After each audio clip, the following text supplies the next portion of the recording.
നമസ്കാരം, എഡിറ്റേഴ്സ് അവറിലേക്ക് സ്വാഗതം. ആദ്യം പ്രധാന വാർത്തകൾ. അമ്മയുടെ സ്നേഹസ്പർശം പോലെ സുമിക്സ് കിഡ്സ് വെയർ. കിഫ്ബിയെ കവചമാക്കി മാന്ദ്യത്തെ ചെറുക്കുമെന്ന് പ്രഖ്യാപിച്ച ഐസക്കിന്റെ ബജറ്റ്. കിഫ്ബിയിലൂടെ ഈ വർഷം 25,000 കോടിയുടെ നിർമ്മാണ പ്രവൃത്തി. 5 വർഷം കൊണ്ട് 50,000 കോടി റോഡ് നിർമ്മാണം. തീരദേശ മലയോര പാതകൾ ഈ വർഷം തുടങ്ങും. കേന്ദ്രത്തിന്റെ പ്രസംഗത്തിൽ രൂക്ഷ വിമർശനം. ബജറ്റിൽ സാമൂഹിക ക്ഷേമ പദ്ധതികൾക്ക് ഊന്നൽ. ക്ഷേമ പെൻഷനുകൾ 1100 രൂപയാക്കി. 2 പെൻഷൻ വാങ്ങുന്നതിന് നിയന്ത്രണം. KSRTCക്ക് 3000 കോടിയുടെ പാക്കേജ്. ഇന്റർനെറ്റ് സേവനം പൗരാവകാശമാക്കും. ആരോഗ്യ വിദ്യാഭ്യാസ മേഖലകളിൽ വൻതോതിൽ തസ്തിക അനുവദിക്കും. സർക്കാരിനെ പ്രതിരോധത്തിലാക്കി ബജറ്റ് വിശദാംശം ചോർന്നു.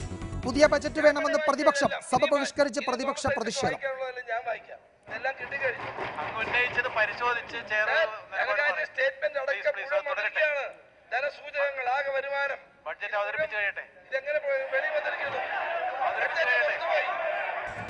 മാധ്യമങ്ങൾക്കുള്ള കുറിപ്പ് മാത്രമാണ് ചോർന്നതെന്ന് മന്ത്രി. ഐസക്കിന്റെ പ്രസ് സെക്രട്ടറിയെ പുറത്താക്കി. വീഴ്ച പാർട്ടി അന്വേഷിക്കും. തെരുവു നായ്ക്കളുടെ കടിയേറ്റവർക്ക് നഷ്ടപരിഹാരം നൽകാൻ സുപ്രീം കോടതി ഉത്തരവ്. 24 പേർക്കായി 34 ലക്ഷം രൂപ നൽകണം. 1 മാസത്തിനകം വിതരണം പൂർത്തിയാക്കണം.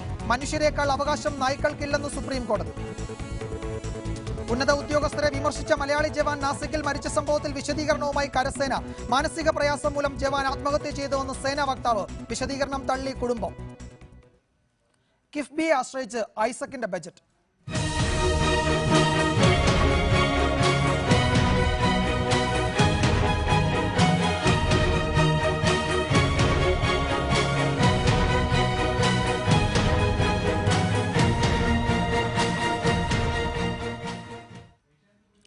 സംസ്ഥാനത്തെ സാമ്പത്തിക മാന്ദ്യം മറികടക്കാൻ 25,000 കോടി രൂപയുടെ പാക്കേജുമായി പിണറായി സർക്കാരിന്റെ രണ്ടാം ബജറ്റ് ധനമന്ത്രി ഡോക്ടർ തോമസ് ഐസക് നിയമസഭയിൽ അവതരിപ്പിച്ചു. വരൾച്ച മറികടക്കാനുള്ള പാക്കേജ്, പൊതുമേഖലാ വ്യവസായ സ്ഥാപനങ്ങളുടെ പുനരുദ്ധാരണത്തിനുള്ള പാക്കേജ്, KSRTC പുനരുദ്ധാരണ പാക്കേജ് എന്നിവയാണ് ബജറ്റിലെ പ്രധാന നിർദ്ദേശങ്ങൾ. 20 ലക്ഷം പാവപ്പെട്ടവർക്ക് സൗജന്യ ഇന്റർനെറ്റ് പദ്ധതി നടപ്പാക്കുമെന്നും ധനമന്ത്രി പ്രഖ്യാപിച്ചു.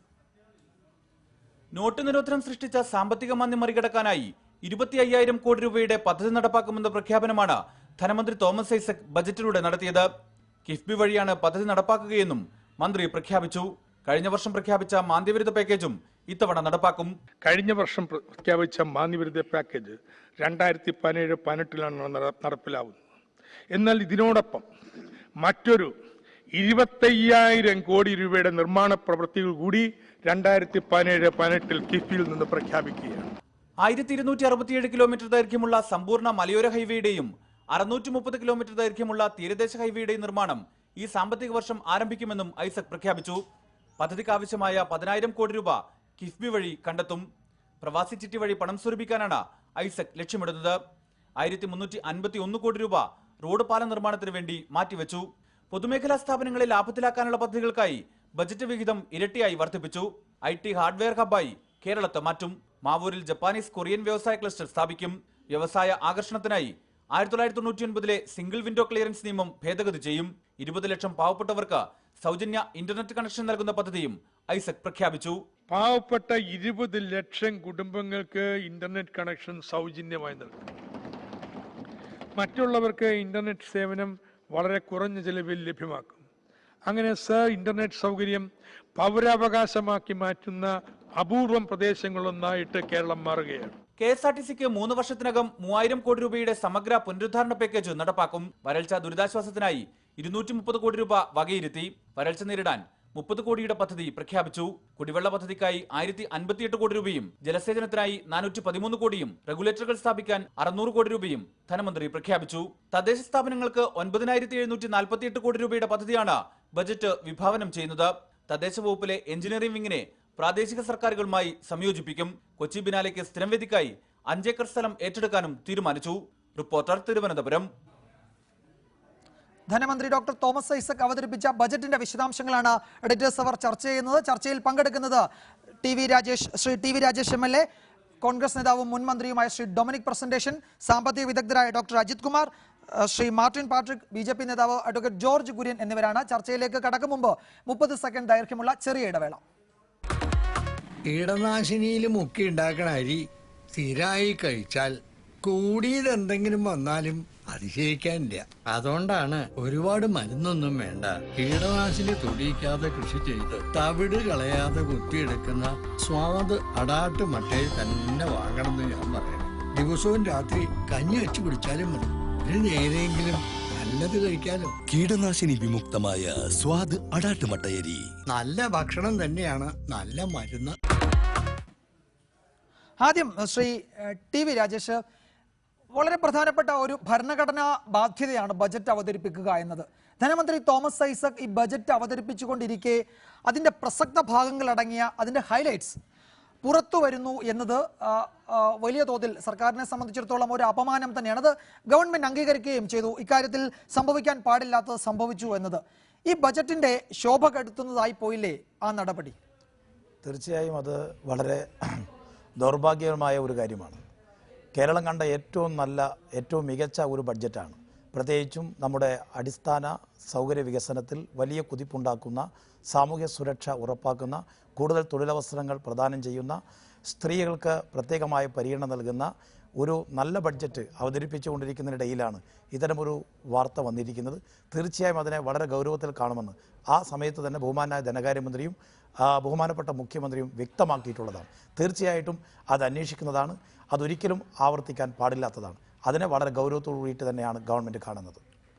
ശ്രീ ടി വി രാജേഷ്, ഇപ്പോൾ പ്രതിപക്ഷം ആവശ്യപ്പെടുന്നത്, നമുക്ക് ബജറ്റിന്റെ വിശദാംശങ്ങളിലേക്ക് പോകും മുമ്പ് ഇക്കാര്യത്തിൽ ഒരു വ്യക്തത വരുത്തേണ്ടതുള്ളത് കൊണ്ടാണ് ഇപ്പോൾ പ്രതിപക്ഷം ആവശ്യപ്പെടുന്നത് ധനമന്ത്രിയുടെ രാജി, 2 പുതിയ ബജറ്റ്, ഈ 2 ആവശ്യങ്ങളാണ്.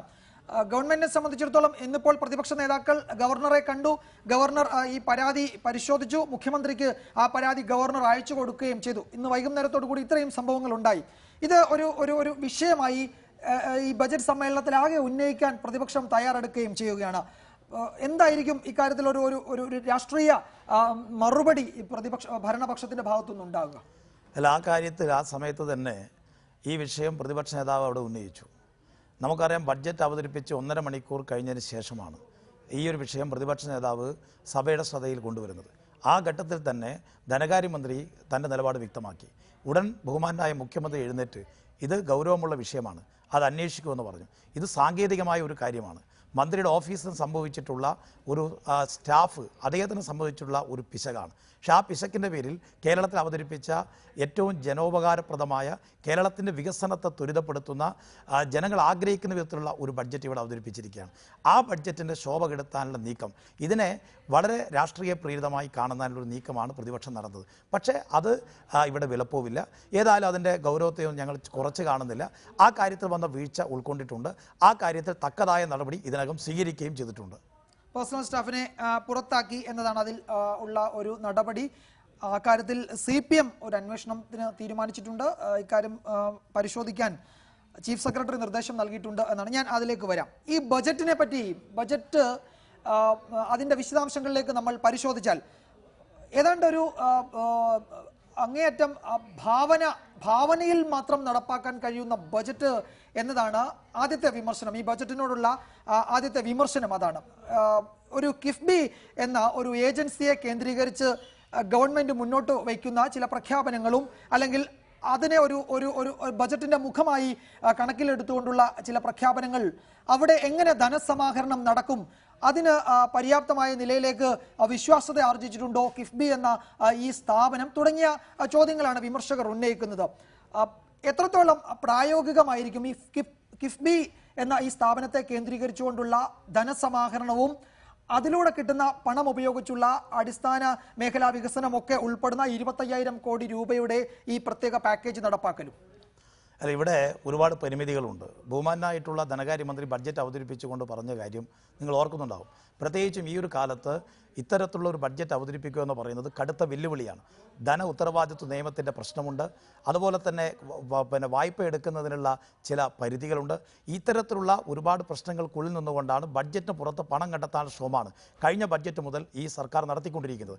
ഇതെങ്ങനെ പണം കണ്ടെത്തും എന്ന് ബഹുമാനായ ധനകാര്യമന്ത്രി വ്യക്തമാക്കി കഴിഞ്ഞിട്ടുണ്ട്. ഇത് കേവലമായൊരു ഭാവന മാത്രമല്ല, ഇത് യാഥാർത്ഥ്യമാകാൻ പോകുന്ന ഒന്നാണ്. കാരണം കിഫ്ബിയുടെ കാര്യത്തിൽ നമുക്കറിയാം കാര്യങ്ങളെല്ലാം വളരെ വേഗത്തിലാണ് പിന്നെ പുരോഗമിച്ചുകൊണ്ടിരിക്കുന്നത്. ഒന്ന്, കിഫ്ബിയുടെ നിയമനിർമ്മാണം നടത്തി. രണ്ട്, കിഫ്ബിയുടെ ഉപദേശക ബോർഡ് രൂപീകരിച്ചു. രണ്ട്, ആദ്യ 4000 കോടിയുടെ പദ്ധതികൾക്ക് ഇതിനകം അനുമതി നൽകി. അടുത്ത മാസം 12,000 കോടിയുടെ പദ്ധതികൾ കൂടി അനുമതി നൽകാൻ വേണ്ടി പോവുകയാണ്. അപ്പോൾ കിഫ്ബിയെക്കുറിച്ച് പ്രതിപക്ഷം പറയുന്ന കാര്യങ്ങളൊന്നും യഥാർത്ഥത്തിൽ പിന്നെ ആ കാര്യങ്ങളല്ല, മറിച്ച് കിഫ്ബി അതിൻ്റെ പ്രവർത്തനങ്ങൾ, അതിൻ്റെ പ്രവർത്തനക്ഷമത തെളിയിച്ചിരിക്കുകയാണ്. തീർച്ചയായിട്ടും ഇവിടെ എങ്ങനെ പണം കണ്ടെത്താൻ വേണ്ടി കഴിയും? ബഡ്ജറ്റ് പുറത്ത് പണം കണ്ടെത്താൻ കഴിയുന്നത് എങ്ങനെയാണ്? കടപ്പത്രങ്ങൾ ഇറക്കി, അതുപോലെ ധനകാര്യ സ്ഥാപനങ്ങളിൽ നിന്ന് പിന്നെ വായ്പ എടുത്തും, അതോടൊപ്പം തന്നെ നമ്മുടെ പ്രവാസികളിൽ നിന്ന് KSF-യുടെ ചിട്ടി വഴി 15,000 കോടി സമാഹരിച്ചുകൊണ്ടും ഇതിന് കടം കണ്ടെത്താൻ കഴിയും. ഇതാണ് തീർച്ചയായിട്ടും ആ കാര്യത്തിൽ ഒരു ആശങ്കയും ഉണ്ടാകേണ്ടതായിട്ടില്ല എന്നുള്ളതാണ് എനിക്ക് സൂചിപ്പിക്കാനുള്ളത്. ഞാൻ വരാം ശ്രീ ടി വി രാജേഷ്. ഇത് ഈ ഒരു പ്രശ്നം നമ്മൾ കിഫ്ബിയുടെ ഇതൊരു ഒരു മോഡലായി മുന്നോട്ട് പ്രഖ്യാപിക്കുമ്പോൾ അല്ലെ മുന്നോട്ട് കൊണ്ടുവരുമ്പോൾ കഴിഞ്ഞ ബജറ്റിൽ ഈ കിഫ്ബി എന്നത് എന്തായിരുന്നു, അതിന്മേൽ ഉണ്ടായ പ്രഖ്യാപനങ്ങളും അതിൽ എത്രത്തോളം പ്രായോഗിക തലത്തിലേക്ക് വന്നു എന്നതും പരിശോധിക്കേണ്ടതുണ്ട്. ഞാൻ താങ്കളിലേക്ക് വരാം. BJP നേതാവ് അഡ്വക്കേറ്റ് B. ഗോപാലകൃഷ്ണൻ തിരുവനന്തപുരം സ്റ്റുഡിയോയിൽ. ശ്രീ B. ഗോപാലകൃഷ്ണൻ, താങ്കൾ ഈ ബജറ്റ് പ്രസംഗം കേട്ട് കാണുമല്ലോ, അല്ലെങ്കിൽ അതിന്റെ വിശദാംശങ്ങൾ മനസ്സിലാക്കിയിട്ടുണ്ടല്ലോ. ഈ പ്രസംഗത്തിൽ കേന്ദ്ര സർക്കാരിനെ നഖശിതാന്തം എതിർക്കുന്നുണ്ട് ധനമന്ത്രി. രണ്ട് വിഷയങ്ങളിലുണ്ട്. ഒന്ന്, ഈ നോട്ട് അസാധുവാക്കൽ കേരളത്തിനുണ്ടാക്കിയ ബുദ്ധിമുട്ടുകൾ, നമ്മളുടെ സാമ്പത്തിക മേഖലയെ അതെങ്ങനെ തകർത്തു, അത് നിർമ്മിതമായ ഒരു പ്രതിസന്ധിയാണ്, അത് കേന്ദ്ര സർക്കാർ ഉണ്ടാക്കിയതാണ്, സംസ്ഥാനത്തിനുമേൽ ഒരു ശാപമായി ഭവിച്ചു. രണ്ട്, റേഷൻ വിഹിതം, ഭക്ഷ്യധാന്യ പ്രതിസന്ധി, അരിവില വർധനയൊക്കെ സംസാരിക്കുന്ന ഈ ഘട്ടത്തിൽ അതിൻ്റെ ഉത്തരവാദിത്വവും കേന്ദ്ര സർക്കാരിനുണ്ട്. പത്തായത്തിൽ നെല്ല് ധാന്യം നിറച്ചു വെച്ചിട്ട് അത് വീതിച്ചു കൊടുക്കാത്ത ഒരു കുടുംബത്തിലെ കാരണവരെ പോലെ കേന്ദ്ര സർക്കാർ പെരുമാറുന്നു എന്നാണ് തോമസ് ഐസക് പ്രഖ്യാപിച്ചത്. കേന്ദ്ര സർക്കാർ ഉണ്ടാക്കിയ വിപത്താണ് സംസ്ഥാനത്തിന്റെ ധനപ്രതിസന്ധിയുടെ ഒരു പ്രധാനപ്പെട്ട കാരണം. അതിന്റെ ചുറ്റുപാടിൽ നിന്നുകൊണ്ടാണ് ധനമന്ത്രി ഇന്ന് ബജറ്റ് അവതരിപ്പിച്ചത്. എങ്ങനെയാണ് BJP ഈ വിഷയത്തെ സമീപിക്കാൻ ഉദ്ദേശിക്കുന്നത്?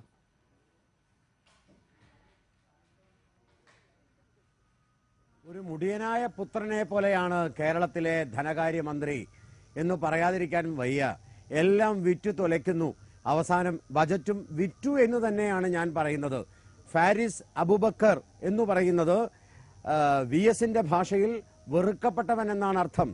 VS വെറുക്കപ്പെട്ടവൻ എന്ന് പറഞ്ഞ അധോലോക നായകൻ, അധോലോക മുതലാളി, ആ അധോലോക നായകന് അദ്ദേഹത്തിന്റെ പത്രത്തിൽ, ദേശാഭിമാനി പത്രത്തിൽ പോലും വരാത്ത യാഥാർത്ഥ്യങ്ങൾ, ബജറ്റിലെ വരികൾ ഒന്നടങ്കം ഫാരിസ് അബൂബക്കറിന്റെ മെട്രോ വാർത്തയിൽ വന്നിരിക്കുന്നു. അപ്പോൾ ഒരു കാര്യം ഉറപ്പാണ്, ബജറ്റ് ചോർന്നല്ല, ബജറ്റ് ചോർന്നു എന്നാണ് പ്രതിപക്ഷം പറയുന്നത്. ബജറ്റ് ചോർന്നിരുന്നെങ്കിൽ എല്ലാ പത്രങ്ങൾക്കും കിട്ടണമായിരുന്നു. എന്തുകൊണ്ട് ഫാരിസ് അബൂബക്കറിന്റെ പത്രത്തിന് മാത്രം കിട്ടി? അതുകൊണ്ട് ബജറ്റ് വിറ്റുതൊലിക്കുകയാണ് ചെയ്തത്. പിണറായി വിജയനും അതുപോലെ തോമസ് ഐസക്കും എത്ര കോടിക്കാണ് ഈ ബജറ്റ് വിറ്റത് എന്ന് ആദ്യം പറയണം. അതുകൊണ്ടാണ് ഞാൻ പറഞ്ഞത്, മുടിയനായ പുത്രനെ പോലെയാണ് ഇന്നത്തെ ഇവിടുത്തെ ധനകാര്യമന്ത്രി എന്നുള്ളതിൽ സംശയമില്ല. അതുകൊണ്ട് കേന്ദ്രത്തിന്റെ തലയിൽ ഒന്നും കെട്ടിവെച്ചിട്ട് കാര്യമില്ല. ഭക്ഷ്യസുരക്ഷാ നിയമം അത് ഇന്ത്യയിൽ നടപ്പാക്കാത്ത ഒരേ ഒരു സംസ്ഥാനമാണ് കേരളം. ഭക്ഷ്യസുരക്ഷാ നിയമം നടപ്പാക്കിയാൽ കൃത്യമായിട്ടുള്ള അരിവിഹിതം കിട്ടും. എല്ലാ കാലത്തും ഭക്ഷ്യസുരക്ഷയുടെ പേര് പറഞ്ഞുകൊണ്ട് തട്ടിപ്പ് നടത്തി പാവപ്പെട്ടവർക്ക് BPL ആളുകൾക്ക് കൊടുക്കേണ്ട അരി അവർക്ക് കൊടുക്കാതെ ഇടനിലക്കാർക്ക് കൊടുത്ത് FCI ഗോഡൌണിൽ നിന്ന് നേരെ അരിമുതലാളിമാരുടെ കൈകളിലേക്ക് നമ്മുടെ 14 ലക്ഷം ടൺ അടക്കമുള്ള റേഷൻ അരി കൊടുക്കലായിരുന്നു ഇവരുടെ എല്ലാം പരിപാടി. അത് റേഷൻ കടക്കാർ തന്നെ പറഞ്ഞിട്ടുണ്ടോ? അപ്പോൾ അത്തരത്തിലുള്ള ഭക്ഷ്യസുരക്ഷാ പദ്ധതി എന്തുകൊണ്ട് നടപ്പാക്കിയില്ല? എന്തുകൊണ്ടാണ് റേഷൻ കാർഡ് പോലും, റേഷന്റെ കാര്യം പോട്ടെ, ഒരു റേഷൻ കാർഡ് ഉണ്ടാക്കുന്നതിൽ പോലും ഒരു സംസ്ഥാന ഗവൺമെന്റ് പരാജയപ്പെട്ടു എന്ന് പറഞ്ഞാൽ 1 ലക്ഷത്തിന്റെ മുകളിൽ തെറ്റുകളാണ്. BPL-കാരൻ APL, APL-കാരൻ BPL. ഒരു റേഷൻ കാർഡ് ഉണ്ടാക്കാൻ കഴിയാത്ത ഒരു സർക്കാർ, ഒരു ബജറ്റ് വിൽക്കാതെ കൃത്യമായി അവതരിപ്പിക്കാൻ കഴിയാത്ത ഒരു സർക്കാർ, ഈ സർക്കാരാണ് നിഴലുകൾ യാഥാർത്ഥ്യങ്ങളാണ് എന്ന് പറഞ്ഞുകൊണ്ട് ഇവിടെ ബജറ്റ് അവതരിപ്പിച്ചിരിക്കുന്നത്. വെറും നിഴലുകളാണ്. ഈ ബജറ്റ് വിറ്റു എന്നുള്ള പ്രയോഗം അതിന് ദൂരവ്യാപക പ്രത്യാഘാതമുണ്ട്. KM മാണി ഈ നിയമസഭയിലെ അവതരിപ്പിച്ച ബജറ്റ് വിറ്റു എന്ന് അന്ന് പ്രതിപക്ഷം പറഞ്ഞത് പാറമട ഉടമകൾക്ക് നികുതി ഇളവ്, ബേക്കറികൾക്ക് നികുതി ഇളവ്, സ്വർണ്ണക്കടക്കാർക്ക് നികുതി ഇളവ്, ഇത് അനുവദിച്ചത് നേരത്തെ അവരെ അറിയിക്കുന്നു, അല്ലെങ്കിൽ അവർക്ക് വരാൻ പോകുന്ന നികുതി വർധനയുടെ കാര്യം അവരെ നേരത്തെ അറിയിച്ച് അവർക്ക് രക്ഷപ്പെടാനൊക്കെ അവസരം ഒരുക്കി എന്ന നിലയിലാണ്. ഇവിടെ ഇപ്പോൾ ഈ ബജറ്റിന്റെ ഒരു പേപ്പറും, നിയമസഭയിൽ വച്ച ഒരു പേപ്പറും ചോർന്നിട്ടില്ല. ഇതിന്റെ ഹൈലൈറ്റ്സ് മാത്രമാണ് മാധ്യമങ്ങൾക്ക് നേരത്തെ ചില മണിക്കൂറുകൾക്ക് മുൻപ് ലഭിച്ചത്. ഇന്ന് ധനമന്ത്രിയോടൊപ്പം വാർത്താ സമ്മേളനത്തിൽ പങ്കെടുത്ത ധനകാര്യ സെക്രട്ടറി ശ്രീ KM എബ്രഹാമും അത് വിശദീകരിക്കുന്നുണ്ടായിരുന്നു. ഹൈലൈറ്റ്സിൽ വന്ന 1-2 വാചകങ്ങളാണ് ഈ മെട്രോ വാർത്ത എന്ന പത്രത്തിലുമുള്ളത്. അതിനപ്പുറത്തേക്ക് ഈ ബജറ്റ് അപ്പാടെ ചോർന്നു, വിറ്റു എന്നൊക്കെ പറയുമ്പോൾ അത് കുറെ കൂടി സാധൂകരിക്കാൻ പറ്റുന്ന വിവരങ്ങൾ താങ്കളുടെ പക്കൽ ഉണ്ടാവണം.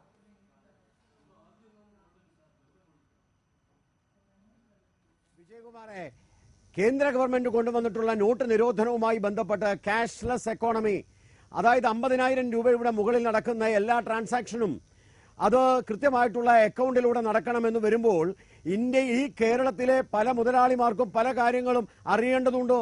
പല മുതലാളിമാരുടെയും പല കാര്യങ്ങളും തടയപ്പെടും എന്നുള്ളത് യാഥാർത്ഥ്യമാണ്. ഇതൊക്കെ മനസ്സിലാക്കിക്കൊണ്ട് നിങ്ങൾ എന്താ പറയുന്നത്? ഇവിടെ ഏത് ബജറ്റിന്റെ ഹൈലൈറ്റ്സ് ആണ് പത്രക്കാർക്ക് നേരത്തെ കൊടുത്തത്? ഇനി പത്രക്കാർക്ക് നേരത്തെ കൊടുത്താൽ എല്ലാ പത്രത്തിലും വരണ്ടേ? എന്തുകൊണ്ടാണ് ദേശാഭിമാനിയിൽ വന്നില്ല? എന്തുകൊണ്ടാണ് കേരളത്തിലെ വീക്ഷണ പത്രത്തിൽ വന്നില്ല?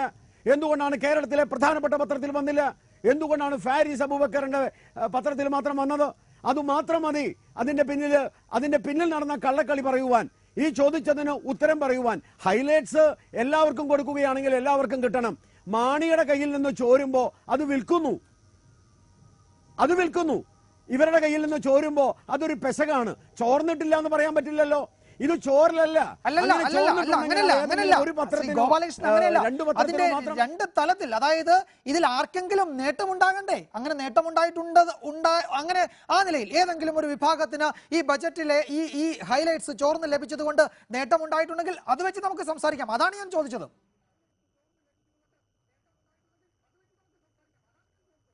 എന്റെ വിജയകുമാറെ, ഞാൻ നേരത്തെ നിങ്ങളോട് പറഞ്ഞല്ലോ, ഒരു ബജറ്റിന്റെ പ്രധാനപ്പെട്ട ഹൈലൈറ്റ്സ് ചോർന്നു പോകുക എന്ന് പറഞ്ഞാൽ അടുത്ത വർഷം വരെ, ഒരു വർഷം വരെ ഈ ഗവൺമെന്റ് എടുക്കാൻ പോകുന്ന നിലപാടുകൾ പ്രധാനപ്പെട്ട വ്യാപാരികളടക്കമുള്ള ആളുകൾക്ക്, വ്യവസായികളടക്കമുള്ള ആളുകൾക്ക്, ഇതുമായി ബന്ധപ്പെട്ട് നടത്തുന്ന റിയൽ എസ്റ്റേറ്റുകൾക്ക്, ഊഹക്കച്ചവടക്കാർക്ക്, ഇങ്ങനെയുള്ള പല ആളുകൾക്കും ഏത് സമീപനമാണ് ഈ സർക്കാർ സ്വീകരിക്കാൻ പോകുന്നത് എന്നുള്ളത് നേരത്തെ അറിവ് കിട്ടുകയാണ്.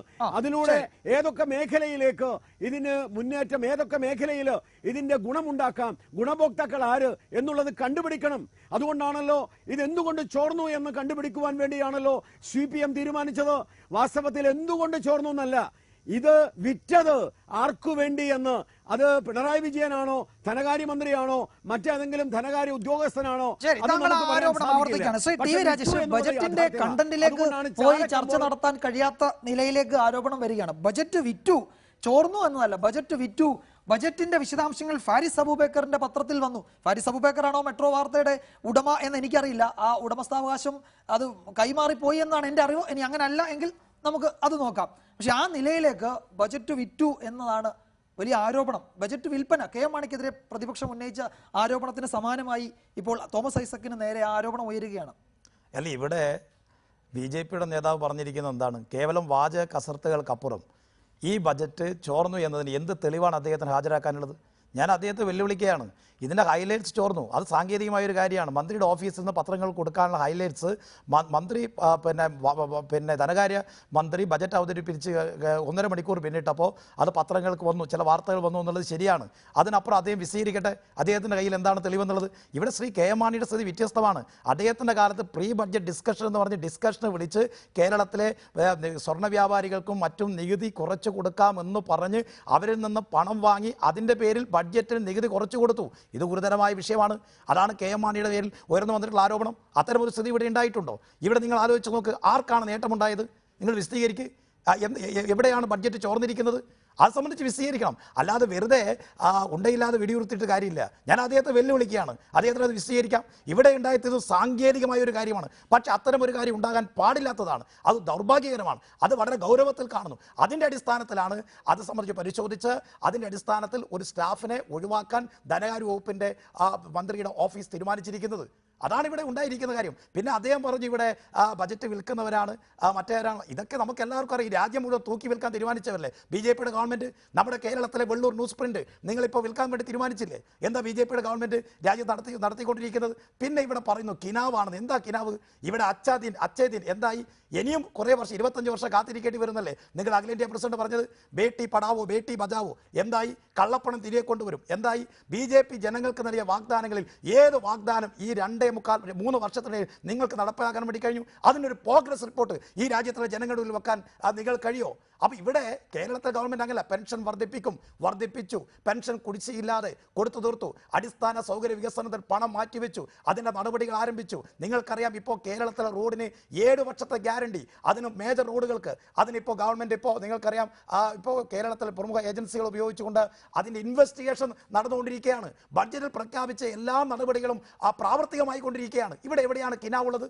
പണം എങ്ങനെ കണ്ടെത്തും? അതിന് കൃത്യമായിട്ടുള്ള സോഴ്സ് പറഞ്ഞിട്ടുണ്ട്. ഇവിടെ കഴിഞ്ഞ 1 വർഷക്കാലത്തെ പ്രവർത്തനങ്ങൾ നിങ്ങൾ വിലയിരുത്ത്, അതിന്റെ അടിസ്ഥാനത്തിൽ നിങ്ങൾ സംസാരിക്കൂ. ശ്രീ ബി ഗോപാലകൃഷ്ണൻ, അവിടെയാണ് രണ്ട് വിഷയങ്ങൾ. ഒന്ന്, ഈ ബജറ്റ് ചോർന്നു എന്ന് പറയുമ്പോൾ അല്ലെങ്കിൽ അത് വിറ്റു എന്ന് നിങ്ങൾ ആരോപിക്കുമ്പോൾ അതിന്റെ ഗുണം ഏതെങ്കിലും ഒരു വിഭാഗത്തിനുണ്ടാകണം, അത് വിശദീകരിക്കേണ്ടതുണ്ട്. 2, ഈ ബജറ്റിന്റെ കണ്ടന്റിലേക്ക് ഇറങ്ങിയുള്ള ചർച്ചയ്ക്ക് തയ്യാറാണോ BJP?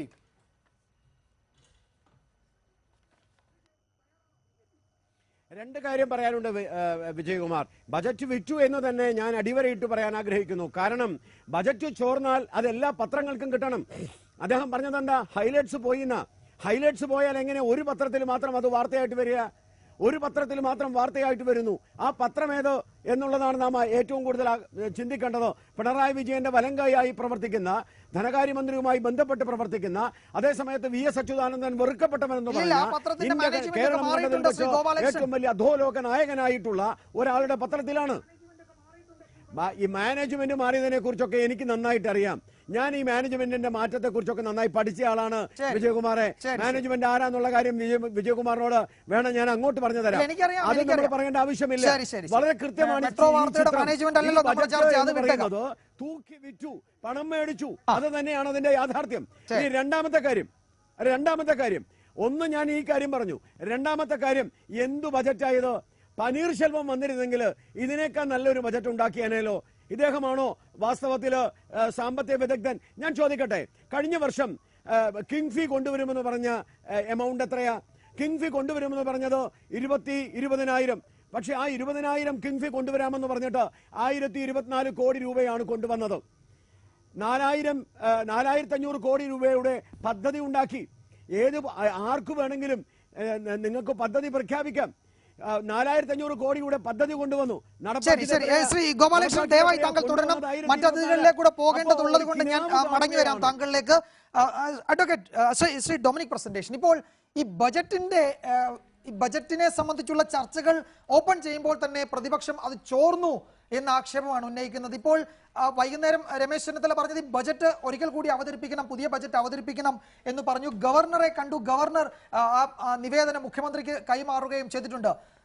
അത്രത്തോളം ഗൗരവമുള്ള പ്രശ്നമാണോ ഈ ഹൈലൈറ്റ്സ് നേരത്തെ വന്നു എന്നതിനപ്പുറത്തേക്ക് ഇതിൽ മറ്റേതെങ്കിലും ഗുരുതരമായ കൃത്യവിലോപം ആരോപിക്കാനുണ്ടോ? ശരിയാണ്, ഭരണഘടനാപരമായ ഉള്ള ബാധ്യതയാണ് ബജറ്റ് അവതരിപ്പിക്കുക, അതിന്റെ പവിത്രത കാത്തു സൂക്ഷിക്കണമായിരുന്നു. ബജറ്റ് സ്പീച്ച് നടക്കുമ്പോൾ അതിന്റെ ഹൈലൈറ്റ്സ് ആ പേപ്പർ പുറത്തുകൂടി ഒഴുകി നടക്കുന്ന സാഹചര്യം ഒഴിവാക്കേണ്ടതായിരുന്നു. അത് സർക്കാരും സമ്മതിച്ചിട്ടുണ്ട്. അതിനപ്പുറത്തേക്ക് ഇതിനൊരു വലിയ പ്രശ്നമായി ഉയർത്തിക്കൊണ്ട് വരേണ്ട സാഹചര്യമുണ്ടോ ഇപ്പോൾ? എന്തുകൊണ്ടാണ് പ്രശ്നമാക്കുന്നത് രാജേഷിന് അറിയാലോ. കഴിഞ്ഞ നിയമസഭയിൽ ഇല്ലാത്ത ഇഷ്യൂ പറഞ്ഞ് ബഡ്ജറ്റ് ചോർന്നു എന്ന് പറഞ്ഞ് എത്രയോ ബഹളം ഉണ്ടാക്കിയിട്ടുണ്ട്. ബഡ്ജറ്റ് വിറ്റു എന്ന് ബഹളം ഉണ്ടാക്കിയിട്ടുണ്ട്. ഒരു സന്ദർഭത്തിൽ അവതരിപ്പിക്കാൻ തർക്കം ഉണ്ടാക്കിയിട്ടുണ്ട്. അപ്പോൾ അതെല്ലാം കൂടെ കണക്കിലെടുക്കുമ്പോഴാണ് ബഡ്ജറ്റിൻ്റെ സാങ്ക്ടിറ്റി ചോർന്നില്ല എന്ന് ഞങ്ങൾ പറയുന്നത്. അവിടെ പ്രശ്നം നേരത്തെ ഉണ്ടായ ഗവൺമെൻറ്റിനോടുള്ള അപ്രോച്ച് ഉണ്ടല്ലോ, ഇപ്പോഴത്തെ ഗവൺമെൻറ് LDF. അപ്പോൾ അവരാണ് ഇത്രയും സാങ്ക്ടിറ്റി ഉള്ള ആണ്, അതിനെ തകർത്തു UDF എന്ന് പറഞ്ഞ് ബഹളം മുഴുവൻ ഉണ്ടാക്കിയ ചരിത്രം നമ്മുടെ മുമ്പിലുണ്ട്. അപ്പോൾ അതുകൂടെ പരിഗണിക്കുമ്പോഴാണ് ഈ ബുദ്ധിമുട്ട് വരുന്നത്. ഇപ്പോൾ ഒന്നാം കാര്യം ബഡ്ജറ്റിനെക്കുറിച്ചുള്ള കൺസെപ്റ്റ് മാറുന്ന അഭിപ്രായക്കാരനാണ് ഞാൻ. ഇനി നമ്മുടെ പുതിയ ടാക്സേഷൻ വന്നു കഴിയുമ്പോഴേക്കും ഗുഡ്സ് ആൻഡ് സർവീസ് GST വരുമ്പോഴേക്കും പോയില്ലേ? പിന്നെ സ്റ്റേറ്റ് ഗവൺമെന്റിന് ടാക്സേഷന് സ്കോപ്പ് എവിടെ? പക്ഷെ പ്രശ്നം അവിടെ അല്ല. ഞാൻ നേരത്തെ പ്രശ്നം ഒന്ന് വേറെ കാര്യമുണ്ടല്ലോ. ഇത് സാധാരണ ഇതിൽ ബഡ്ജറ്റ് ക്യാബിനറ്റ് പോലും വരില്ല. ആകെയുള്ള ധനകാര്യമന്ത്രി ഇൻ കൺസിഡറേഷൻ വിത്ത് ചീഫ് മിനിസ്റ്ററാണ് അതിൽ അവതരിപ്പിക്കും. ഇത് അറിയാനുള്ള ഫസ്റ്റ് റൈറ്റ് എന്നുള്ള നിയമസഭയ്ക്കാണ്. അപ്പോൾ രാജേഷ് ഉൾപ്പെടെയുള്ള മെമ്പർമാർ അകത്തിരിക്കുമ്പോഴേക്കും പകുതിയായപ്പോഴേക്കും പുറത്തു വരുവാണ്. അപ്പോൾ ഇറ്റ്സ് എ പ്രിവിലേജ് ആണ് ഇതിൻ്റെ ഇഷ്യൂ വന്നിരിക്കുന്നത്. അതുകൂടെ വേണം പറയാവുന്നതാണ്. അപ്പോൾ ആ ഒരു സാഹചര്യത്തിലാണ് ഞങ്ങളിത് ടേക്കപ്പ് ചെയ്തിരിക്കുന്നത്. ഏതായാലും ശരി, തെറ്റുപറ്റി അല്ലെങ്കിൽ വീഴ്ച ഉണ്ടായി എന്ന് മുഖ്യമന്ത്രി പറഞ്ഞു കഴിഞ്ഞു. ധനകാര്യം സമ്മതിക്കുന്നുണ്ട്. അതിന് ഉത്തരവാദിയായ ധനമന്ത്രിയുടെ പേഴ്സണൽ സ്റ്റാഫിലെ ഒരു അംഗത്തെ പുറത്താക്കുകയും ചെയ്തു. ഞാനിപ്പോ അവിടെയാ പ്രശ്നം. അതുകൊണ്ട് ഇഷ്യൂ തീരുവോ? ഇഷ്യൂ അവിടെ കൊണ്ട് അവസാനിപ്പിക്കാവുന്നതല്ലേ? അല്ല, അവസാനിപ്പിക്കാവുന്നുള്ളത് ഞാൻ പറയും. ഇതെല്ലാം കിടക്കുന്ന മുഴുവൻ പഴയ കാര്യങ്ങളാണ്. അവിടെയാണ് പ്രശ്നം. നമ്മൾ യേശോമ്പരാൻ പറഞ്ഞിട്ടുണ്ടേ, നിങ്ങൾ അളക്കുന്ന പോലെ നിങ്ങൾ തിരിച്ചു കിട്ടില്ലേ? അവിടെയാണ് പ്രശ്നം. ഈ കഴിഞ്ഞ ഗവൺമെന്റില് എങ്ങനെയാണ് രാജേഷ് ഉൾപ്പെടെയുള്ളൊരു വെള്ളം കുടിപ്പിച്ചിട്ടുള്ളത്? ആ മാണി സാറിനെ കിട്ടിപ്പെടുത്ത് പെടാപ്പാടെന്തായിരുന്നു അതാണ്. പിന്നെ എനിക്കിന്ന് രസം കൂടെ എന്നറിയാം, ഇന്ന് MD ആണ് മുഴുവൻ ഇദ്ദേഹം ഉദ്ധരിച്ച മുഴുവൻ. ഈ MDയുടെ എല്ലാ കഥാപാത്രങ്ങളും ദുരന്ത കഥാപാത്രങ്ങളാണ്. അതിൻ്റെ ഒരു അറം കൂടെ പറ്റിയൊരു സംശയമുണ്ട്. എനിക്ക് അടുപ്പമുള്ള ആൾ, എനിക്ക് സ്നേഹമുള്ള ആളാണ്. മാത്രമല്ല ഈ ഗവൺമെൻറ്റിൽ കൊള്ളാവുന്നൊരു മന്ത്രിയാണ് തോമസ് ഐസക്. അത് ഞാൻ അംഗീകരിക്കുന്നു. പക്ഷേ അദ്ദേഹം ഇങ്ങനെ അദ്ദേഹത്തിന് പറ്റി എനിക്ക് വേറെ സംശയം കൂടെ ഉണ്ട്. ഇത് വേല വെച്ചു ആരും അദ്ദേഹത്തിനിട്ട്? ഈ CPFന്റെ മന്ത്രിമാരുടെ സ്റ്റാഫ് എന്നുള്ളത് കൺട്രോൾ വേറെയാണ്, മന്ത്രിമാർക്കല്ല. ഇപ്പം ഞങ്ങളൊക്കെ ഇരിക്കുമ്പോഴേ ഞങ്ങൾക്ക് തന്നെ കൺട്രോള്. ഇപ്പം അങ്ങനെയല്ല. ഇവരുടെ കാര്യത്തിൽ അവർക്ക് പാർട്ടിക്ക് വലിയ കൺട്രോളുണ്ട്. അങ്ങനെ കൂടെ സംശയിക്കേണ്ട സാഹചര്യം വന്നിരിക്കുക. വെച്ചാൽ കൊള്ളാവുന്ന ഒരാളാണെന്ന് അയക്കൊരു പാര വെച്ചേക്കാം എന്നുകൂടെ പാർട്ടിക്കകത്ത് വല്ല ഐക്യത്തിന്റെ പ്രശ്നമുണ്ടോ? അതുകൂടെ ഞാൻ സംശയിക്കുകയാണ്. ശരി, അത് ഒരു രാഷ്ട്രീയ ആക്ഷേപം. ഞാൻ വരാം താങ്കളിലേക്ക്. നമുക്ക് ഇതിന്റെ സാമ്പത്തിക വിശദാംശങ്ങൾ കൂടി പരിശോധിച്ചിട്ട് ഈ ചർച്ചയിലേക്ക് കടക്കാം. ശ്രീ മാർട്ടിൻ പാട്രിക്, നമുക്ക് ഈ ബജറ്റിനെ ഒന്ന് സൂക്ഷ്മമായി വിലയിരുത്തിയാൽ ഇതൊരു ഒരു ബദൽ സമീപനം ഇക്കാര്യത്തിൽ ഉണ്ടെന്നാണ് തോമസ് ഐസക് ആദ്യം തൊട്ട് തന്നെ ആവർത്തിച്ച്. അദ്ദേഹം കഴിഞ്ഞ ബജറ്റിലും അത് പറഞ്ഞിരുന്നു. ആഗോളവൽക്കരണ കാലത്ത് കേന്ദ്രത്തിന്റെ ശക്തമായ ഉദാരവൽക്കരണ സമീപനങ്ങളൊക്കെ നിലനിൽക്കുമ്പോൾ ഒരു ബദൽ സമീപനം ബജറ്റിലുണ്ട് എന്നതാണ്. ആ ബദൽ സമീപനം എന്നത് എന്താണെന്ന് അദ്ദേഹം ഇന്ന് ബജറ്റിൽ വിശദീകരിക്കാൻ ശ്രമിക്കുകയും ചെയ്യുന്നുണ്ട്. ഞാൻ ചോദിക്കുന്നത്, അങ്ങനെ ഒരു ബദൽ സമീപനമുള്ള ഒരു ബജറ്റാണോ കേരളം ഭരിക്കുന്ന മുന്നണിയുടെ രാഷ്ട്രീയ സമീപനം? ഒരു ഇടത് ബദൽ സമീപനം ഈ ബജറ്റിൽ താങ്കൾക്ക് കാണാൻ കഴിയുന്നുണ്ടോ? എന്താന്ന് പറഞ്ഞാൽ, ഈ പിന്നീട് കേന്ദ്ര ബഡ്ജറ്റ് പരിശോധിച്ചാലും നമ്മൾ മുൻകാല പിന്നീട് സ്റ്റേറ്റ് ഗവൺമെൻറ് പരിശോധിച്ചാലും അത്രയില്ല. ഈ കേന്ദ്ര ബഡ്ജറ്റുകളുടെ അത്രയും അടുത്ത് തന്നെ കോർപ്പറേറ്റുകളെ പരിലാളിക്കുകയോ സ്വകാര്യ മൂലധനത്തെ ഇങ്ങനെ ഇഷ്ടം പോലെ സ്വാഗതം ചെയ്യുന്ന ഒരു രീതി മുൻ സ്റ്റേറ്റ് ഗവൺമെൻറ് ബഡ്ജറ്റുകൾക്കും കുറവാണ്. പക്ഷേ അത് കേന്ദ്ര ബഡ്ജറ്റുകൾക്ക് കൂടുതലാണ്. അതുപോലെ തന്നെയാണ് പിന്നീട് ആഗോളതലത്തിൽ നമ്മൾ വിശകലനം ചെയ്യുമ്പോഴും കാണാൻ കഴിയുന്നത് ഈ കോർപ്പറേറ്റ് വൽക്കരണം വളരെ കൂടുതലാണ്. ഈ സാഹചര്യത്തിൽ ഇതൊരു കൃത്യമായ ബദൽ സമീപനമായിട്ടാണ് എൻ്റെ ഒരു വിലയിരുത്തൽ. കാരണം നമ്മളിപ്പോൾ നവകേരള മിഷൻ ആരംഭിച്ചിട്ട് നവകേരള മിഷനകത്ത് 4 കാര്യങ്ങളാണ് ഊന്നി പറയുന്നത്. ഒന്ന് വിദ്യാഭ്യാസം, ആരോഗ്യം, ശുചിത്വം, പിന്നെ കാർഷിക മേഖലയിൽ ഊന്നിയ ഹരിത കേരളം. ഈ 4നെയും കുറിച്ചിട്ടാണ് 13ാം പദ്ധതി ഫോക്കസ് ചെയ്യുന്നത്. ആ 13ാം പദ്ധതിയെ ഫോക്കസ് ചെയ്യുന്നതിന് കൂടുതൽ ബലം നൽകാൻ വേണ്ടിയിട്ട് ഈ ബഡ്ജറ്റ് ഈ 4 കാര്യങ്ങളിലും വളരെ ഊന്നൽ നൽകിയിട്ടുണ്ട്.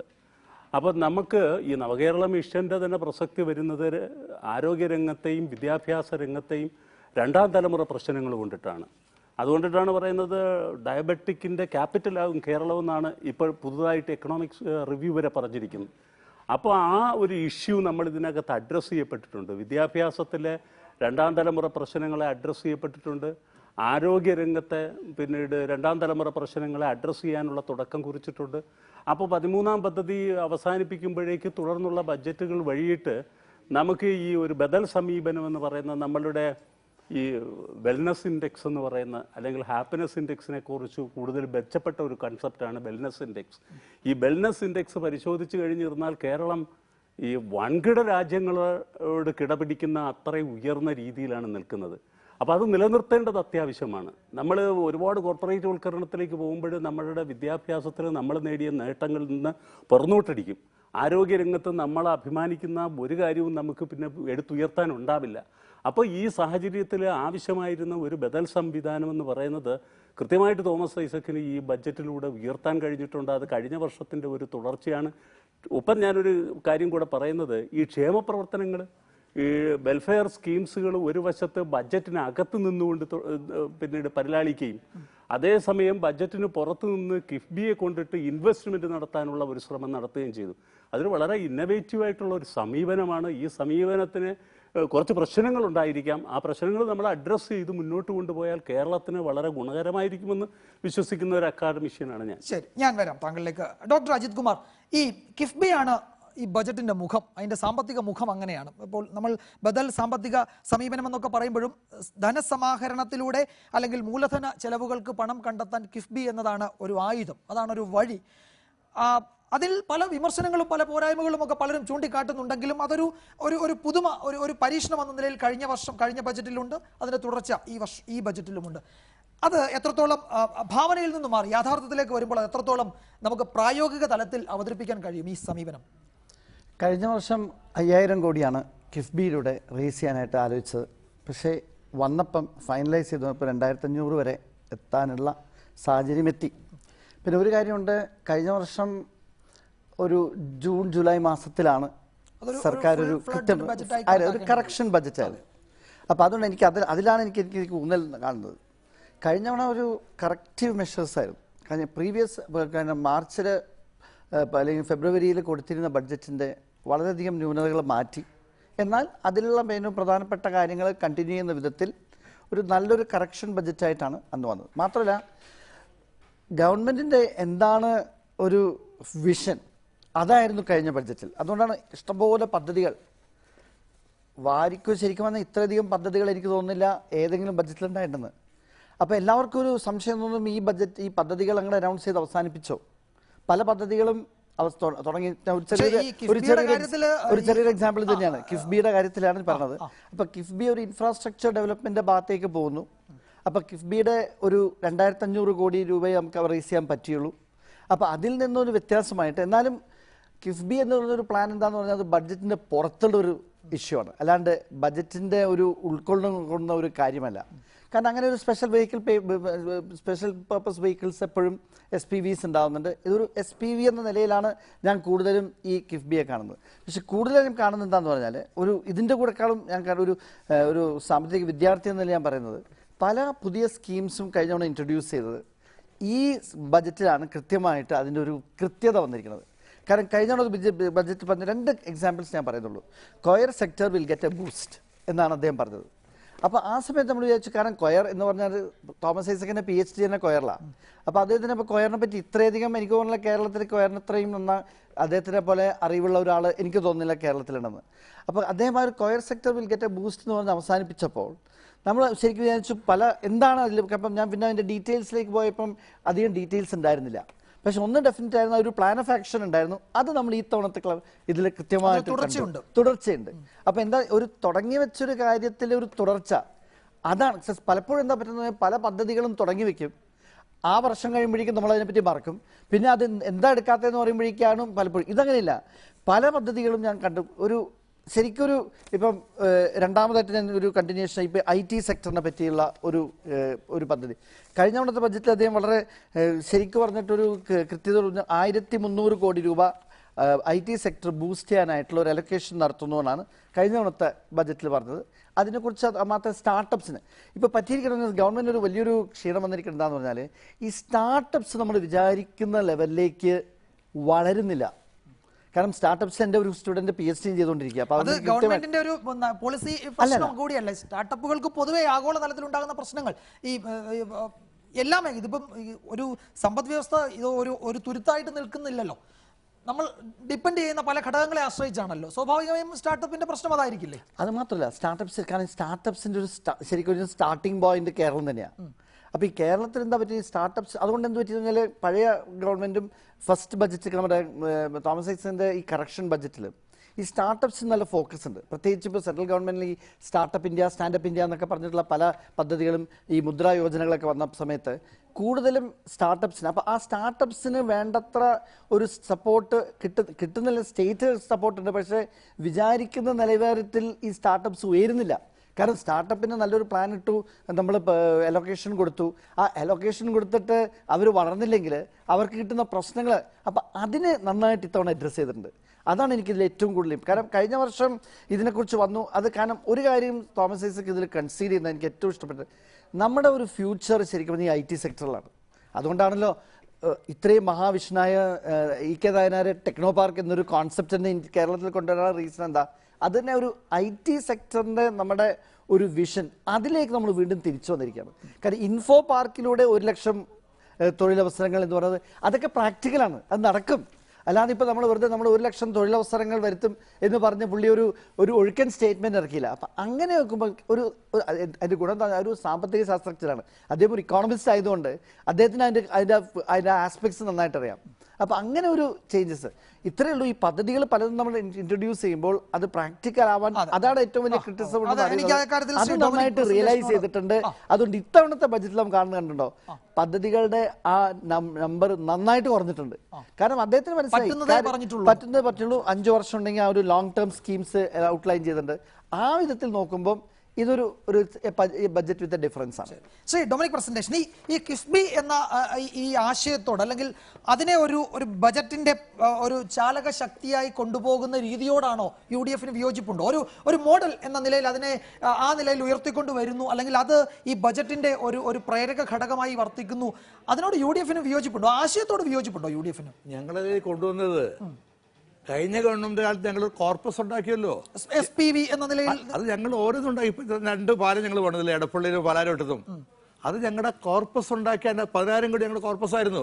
അതേ കൺസെപ്റ്റാണ്. അദ്ദേഹം പേര് മാറ്റി കിഫ്ബി എന്ന് കൊടുത്ത് മാത്രമേ ഉള്ളൂ. കൺസെപ്റ്റ് ഞങ്ങളുടെയാണ്. ഞങ്ങളല്ല അത് തുടങ്ങിയത്. 2-3 വർഷം കൊണ്ട് കേരളത്തിൽ വന്ന ഡെവലപ്മെന്റ്സ് എങ്ങനെ വന്നത്? അതെല്ലാം ഞങ്ങളുടെ കൺസെപ്റ്റാണത്. അതാണ് അദ്ദേഹം എടുത്തിരിക്കുന്നത്. അതുകൊണ്ട് ഞങ്ങളതിന് അതിൽ എതിർപ്പില്ല. പക്ഷേ എതിർക്കുന്ന എവിടെയാണെന്നറിയോ? എതിർക്കുന്നത് ഞങ്ങളിങ്ങനെ കടമെടുത്തപ്പോൾ എന്താ ഒരു പറഞ്ഞത്, ഓരോ മലയാളിയുടെയും കടം ഇത്ര ലക്ഷം രൂപ ഞങ്ങൾ കടക്കണിലാക്കി പോയെന്നാണ് പറഞ്ഞത്. അവിടെയാണ് തർക്കം മുഴുവൻ. ഞങ്ങളിത് കൊണ്ടുവന്നപ്പോഴേക്കും ഇദ്ദേഹം അടക്കം അത് പറഞ്ഞു നിങ്ങൾ കടക്കണിലാക്കുന്നു, ഇപ്പോഴതിൻ്റെ ഇരട്ടി. ഞാനതിനെ എതിർക്കുന്നില്ല. എതിർക്കാത്ത കാരണം ഞങ്ങളുടെ ഒരു കൺസെപ്റ്റാണത്. അത് കുറച്ചുകൂടെ അദ്ദേഹം എലാബറേറ്റ് ചെയ്തെടുത്തു. പിന്നെ പദ്ധതി പറഞ്ഞല്ലോ, ഈ ജൂണിൽ വന്ന ബഡ്ജറ്റിൽ എൻ്റെ തീരദേശത്തൊക്കെ വലിയ ഫ്ലക്സ് ആയിരുന്നു. പുതിയ MLAയുടെയും പുതിയ മന്ത്രിമാരും എന്നറിയോ, 1000 കോടി രൂപയുടെ കടൽഭിത്തി നിർമ്മാണം. അതിൻ്റെ പാർട്ടായി 100 കോടി ഞങ്ങളവിടെ വരുന്നു. ഫോട്ടോ വെച്ച് അവിടെ ആകെ 10 ലക്ഷം വർക്ക് അനൗൺസ് ചെയ്യാൻ പറ്റുള്ളൂ. അതുപോലെ ഞാൻ ഹൗസിങ് ഞാൻ പറയട്ടെ, 16,000 കോടിയുടെ ഹൗസിംഗ് സ്കീം അനൗൺസ് ചെയ്തിരിക്കുന്നത്. ഇപ്പോൾ 1 വർഷം പോയല്ലോ, 4 വർഷത്തേക്കല്ലേ വരുള്ളൂ. അപ്പോൾ 4,000 കോടിയുടെ വീട് പണിയണ്ടേ? ഞാൻ ചോദിക്കട്ടെ, ഇതിൻ്റെ മെറ്റീരിയൽസ് എവിടെ കിട്ടും? CRZൻ്റെ പ്രശ്നം ഒത്തിരി കിടക്കുക. ആ 10-15,000 വീടിൻ്റെ സ്റ്റേറ്റ് ഒട്ടുക്കും CRZ പെട്ട് കിടക്കുക. അപ്പം എൻ്റെ കാഴ്ചപ്പാടിൽ ഈ സ്വപ്നമായിട്ട് അദ്ദേഹത്തിൻ്റെ ഭാവനയായിട്ട് നിൽക്കേണ്ടത് പ്രാക്ടിക്കൽ വരുന്നില്ല. ഇപ്പോൾ സ്റ്റാർട്ടപ്സിൻ്റെ പറഞ്ഞ കുറേ നടക്കും, പക്ഷെ മറ്റ് ഹൗസിങ്ങിൻ്റെ പ്രശ്നത്തിൽ വലിയ പ്രോബ്ലം വരാൻ പോവാണ്. ഒന്ന് മെറ്റീരിയൽസ് ലോൺ എവിടെ നിന്ന് പൈസ അങ്ങോട്ട് കൊടുക്കും?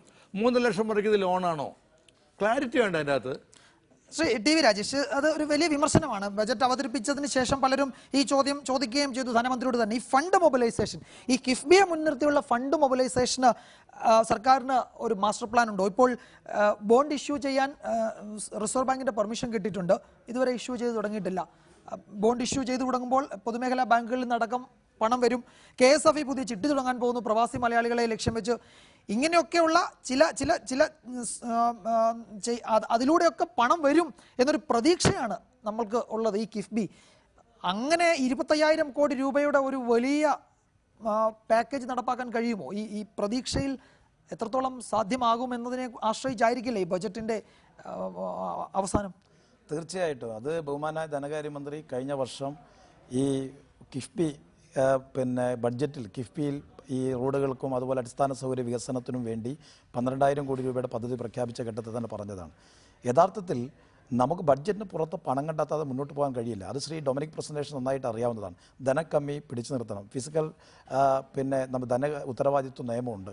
അപ്പോൾ അതുപോലെ തന്നെ വായ്പ എടുക്കുന്നതിന് ചില പരിധികളുണ്ട്. അപ്പോൾ ഇത്തരമൊരു സാഹചര്യത്തിൽ ബഡ്ജറ്റിന് പുറത്ത് പണം കണ്ടെത്താതെ അടിസ്ഥാന സൗകര്യ മേഖലക്കകത്ത് കുതിപ്പുണ്ടാക്കാൻ വേണ്ടി കഴിയില്ല. പക്ഷേ അതിന് ഇപ്പോൾ നമുക്കറിയാം 4,000 കോടിയുടെ പദ്ധതികൾക്ക് അനുവാദം കൊടുത്തിരിക്കുന്നു. അടുത്ത മാസം 12,000 കോടിയുടെ പദ്ധതികൾക്ക് അനുവാദം കൊടുക്കാൻ പോവുകയാണ് കിഫ്ബി. മാത്രമല്ല ഈ കിഫ്ബിയിൽ ഉപദേശക ബോർഡിൽ നമ്മുടെ കൺട്രോളർ ആൻഡ് ഓഡിറ്റർ ജനറൽ ആയിട്ടുള്ള ശ്രീ വിനോദ് റായ് ഉൾപ്പെടെയുള്ള ആളുകൾ അതിൽ അംഗങ്ങളാണ്. മാത്രമല്ല റിസർവ് ബാങ്ക് അതിനുള്ള ബോണ്ടിന് അംഗീകാരം നൽകി കഴിഞ്ഞിരിക്കുന്നു. അപ്പോൾ കേരളത്തിൻ്റെ കിഫ്ബി പ്രായോഗികമാണ് എന്നൊരു ധാരണ. മാത്രമല്ല ബാങ്കുകൾ അതിനകത്ത് പണം നൽകാൻ വേണ്ടി മുന്നോട്ടേക്ക് വരികയാണ്. അത് ബഹുമാന ധനകാര്യമന്ത്രി തന്നെ സഭയിൽ വ്യക്തമാക്കിയിട്ടുള്ള കാര്യമാണ്. അപ്പോൾ അതിനകത്ത് ഒരു ആശങ്കയുടെ കാര്യമില്ല. പക്ഷേ ഇത് സ്വാഭാവികമായിട്ട് നമുക്കറിയാം, ഇത്തരമൊരു സാഹചര്യം വരുമ്പോൾ ആ സാഹചര്യത്തെ മറികടക്കാൻ ഒരു ധനകാര്യമന്ത്രി എടുക്കുന്ന വലിയൊരു എഫേർട്ടാണിത്. തീർച്ചയായിട്ടും അതിന് അങ്ങനെയാണ് കണ്ടത്. പിന്നെ ഇവിടെ എന്ത് നടന്നു എന്ന് ചോദിച്ചു. ഇപ്പോൾ ഇവിടെ കടൽഭിത്തിയുടെ കാര്യത്തിൽ അങ്ങനെ ഒരു പ്രഖ്യാപനം ഗവൺമെൻറ് നടത്തിയിട്ടില്ല. കടൽഭിത്തിയുമായി ബന്ധപ്പെട്ടുകൊണ്ട് ഈ പറഞ്ഞ പോലെ ആയിരക്കണക്കിന് കോടിയുടെ പദ്ധതികൾ പ്രഖ്യാപിച്ചിട്ടില്ല. കടൽഭിത്തിയുമായി ബന്ധപ്പെട്ട് ഇപ്പോൾ ഒരു ഡിസ്കഷൻ നടന്നുകൊണ്ടിരിക്കുന്ന ഒരു കാര്യം എന്താണ്?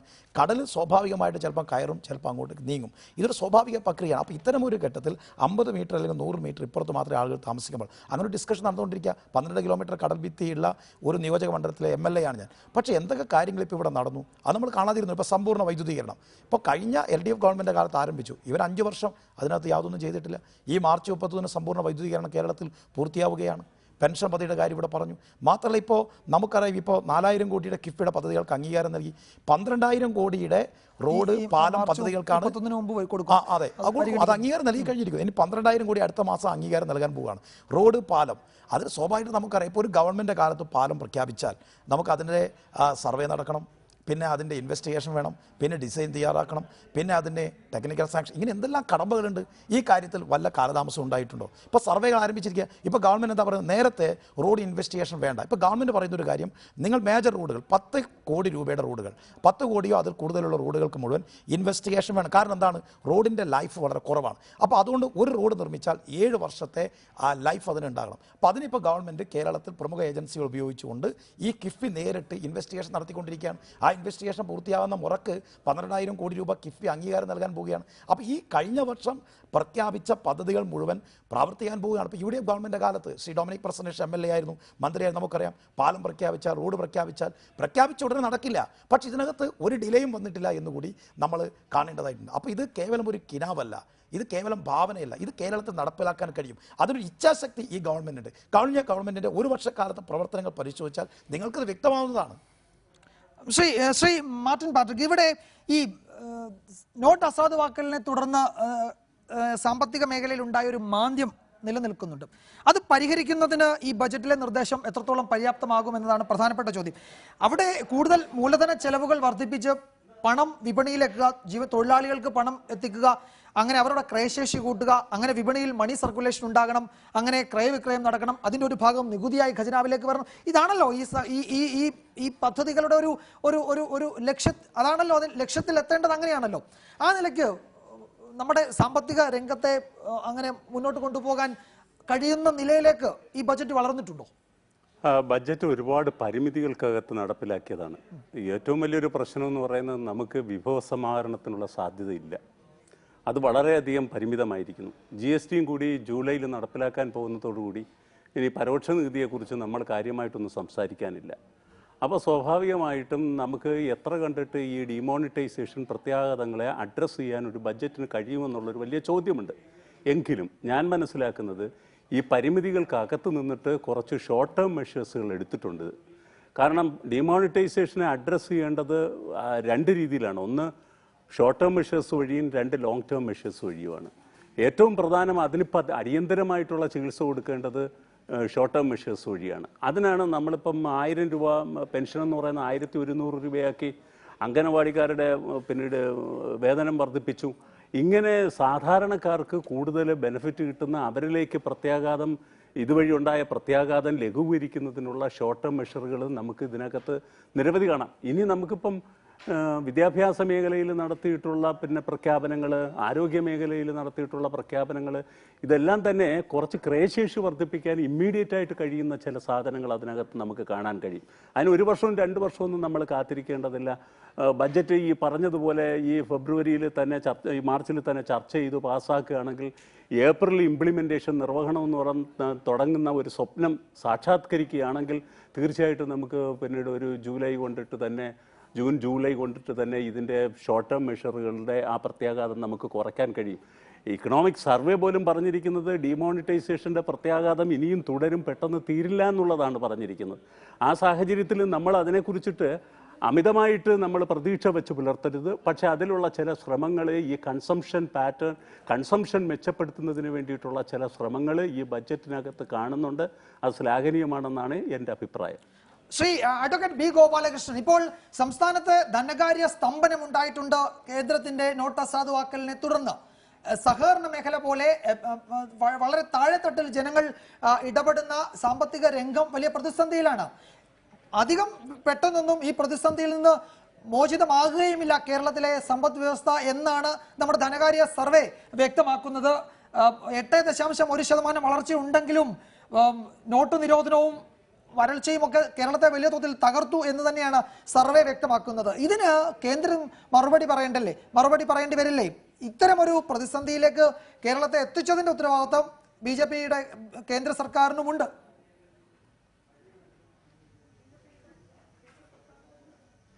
വിജയകുമാർ, എനിക്കൊരല്പം സമയം തന്നാൽ ഞാനിതിന് ഉത്തരം പറയാം. ഒന്ന്, കള്ളപ്പണത്തിന് സ്തംഭനം ഉണ്ടായിട്ടുണ്ട്. സമ്പദ്ഘടന കള്ളപ്പണത്തെ ബേസ് ചെയ്തിട്ടാണെങ്കിൽ അതിന് സ്തംഭനാവസ്ഥ ഉണ്ടായിട്ടുണ്ടാവാം. ഏറ്റവും കൂടുതൽ പണം ഇടപാടുകൾ നടക്കുന്നത് മഹാരാഷ്ട്രയിലാണ്, ബോംബെയിലാണ്. ഒരുപക്ഷെ സാമ്പത്തിക തലസ്ഥാനമാണ് ഇന്ത്യയുടേത്. ബോംബെയിൽ ഒരു സ്തംഭനവും ഇല്ല.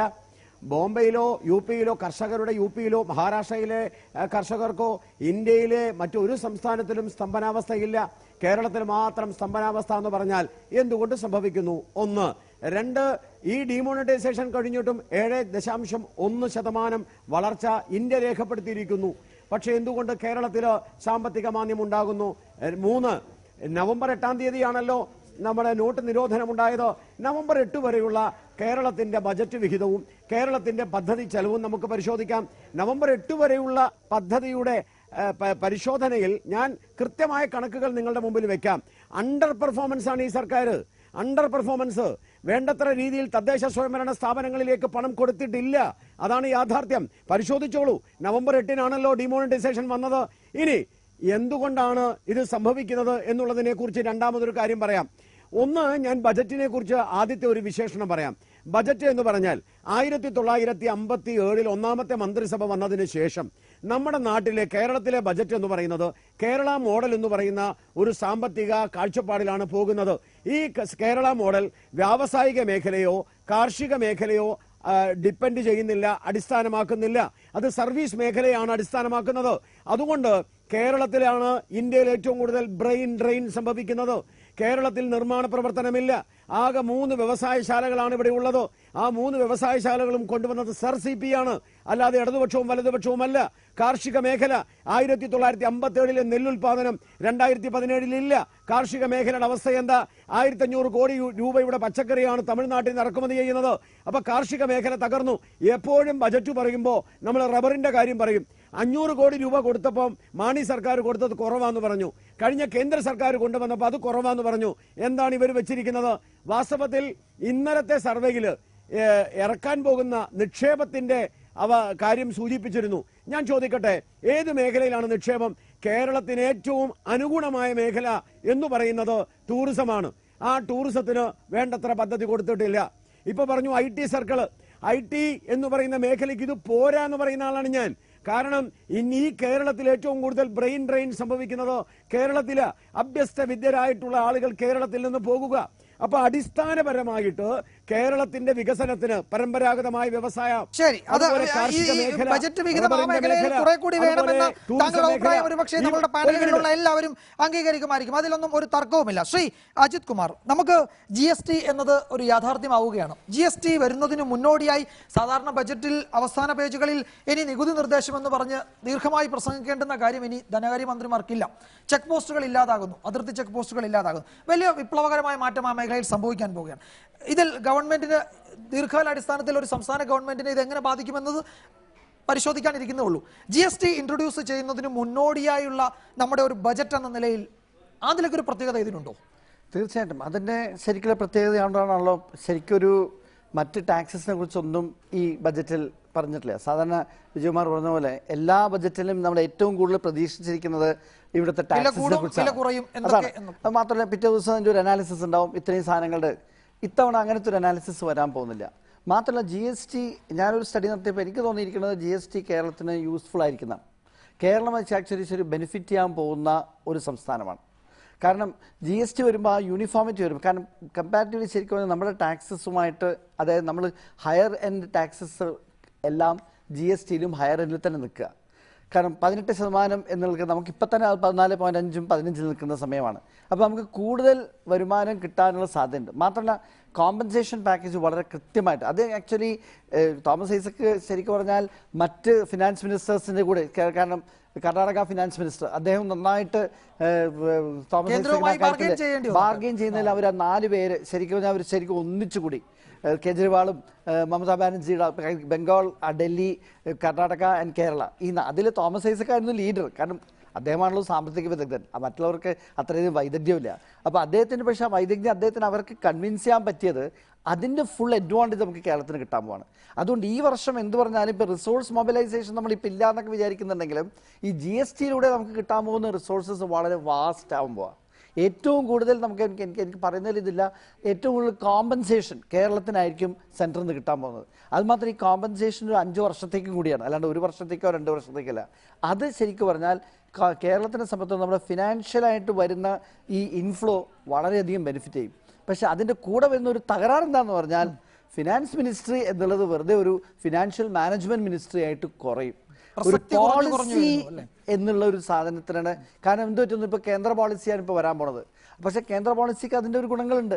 തീർച്ചയായിട്ടും ഇതൊരു ശരിക്കും റെവല്യൂഷണറി ചേഞ്ച് ആയിട്ട് തന്നെയാണ് ഞാൻ ഈ GSTയെ കാണുന്നത്. കാരണം അതിൻ്റെ വരവോടെ കാരണം വേറൊരു ചെറിയൊരു കാര്യം ഇതിൻ്റെ കൂടെ 2006 വാറ്റ് വന്നപ്പോൾ ശരിക്കും തോമസ് ഐസക്കിൻ്റെ ഫസ്റ്റ് 2-3 ഇയേഴ്സ് അദ്ദേഹം ഫസ്റ്റ് ഫിനാൻസ് മിനിസ്റ്റർ ആയിരുന്ന സമയത്ത്, ആദ്യമായിട്ട് ധനകാര്യമന്ത്രിയായിരുന്ന സമയത്ത് അദ്ദേഹത്തിന് വാറ്റിൻ്റെ ഒരു അഡ്വാൻറ്റേജ് കിട്ടി. ആ വാറ്റിൻ്റെ അഡ്വാൻറ്റേജ്, പക്ഷേ വാറ്റിൻ്റെ അഡ്വാൻറ്റേജ് കിട്ടിയതുകൊണ്ട് അതുകൊണ്ട് എന്താന്ന് പറഞ്ഞാൽ എൻ്റെ അഡ്വാൻറ്റേജ് എന്ന് പറഞ്ഞാൽ നമുക്കൊരു വി ഹാവ് എൻ ഇക്കോണമിസ്റ്റ്. അതാണ് ഒരു ഇക്കോണമിസ്റ്റ് നോക്കുന്നത് പോലെയല്ല മറ്റുള്ളവർ നോക്കുന്നത് പോലെ. ശരി, കാരണം കെ മാണി സാറിനെ പറ്റി അദ്ദേഹത്തിൻ്റെ ക്രെഡിബിലിറ്റിയെല്ലാം ഞാൻ ക്വസ്റ്റ്യൻ ചെയ്യുന്നത് അദ്ദേഹത്തിൻ്റെ എക്സ്പീരിയൻസും ഒരു ഫിനാൻസ് മിനിസ്റ്റർ എന്ന നിലയിൽ മാണി സാറ് വളരെയധികം ഷൈൻ ചെയ്തിട്ടുണ്ട്. അതിനെക്കുറിച്ച് യാതൊരു ഇതില്ല. പക്ഷെ എന്തായാലും ഒരു സാമ്പത്തിക വിദഗ്ധൻ ഈ GST കൈകാര്യം ചെയ്യുമ്പോൾ അതിന്റെ മാക്സിമം ഗുണം കേരളത്തിന് ലഭിക്കുമെന്നുള്ള യാതൊരു സംശയമില്ല. റിസോഴ്സ് മൊബിലൈസേഷൻ കുറച്ചും കൂടി ഈസി ആയിരിക്കും. GSTയെ ശരിക്കും കേരളം വെൽക്കം തന്നെ ചെയ്യേണ്ടതാണ്. ശരി, ഡൊമിനിക് പ്രസന്റേഷൻ ചുരുക്കത്തിൽ വരൾച്ച, വിലക്കയറ്റം, 2 പ്രധാനപ്പെട്ട പ്രശ്നങ്ങളെ ഇപ്പോൾ അടിയന്തരമായി സ്റ്റേറ്റ് അഡ്രസ്സ് ചെയ്യേണ്ടതുണ്ട്. വിലക്കയറ്റം എന്നത് വലിയ തോതിൽ ബുദ്ധിമുട്ടിച്ചുകൊണ്ടിരിക്കുന്നു ജനങ്ങളെ. അരിവിലയൊക്കെ നമ്മൾ സഭയിൽ ചർച്ച ചെയ്തതാണ്. ഈ 2 വിഷയങ്ങളോടും ഈ ബജറ്റ് എങ്ങനെ പ്രതികരിക്കുന്നു എന്നാണ് താങ്കളുടെ ഒരു പ്രാഥമിക വായനയിൽ മനസ്സിലാക്കുന്നത്?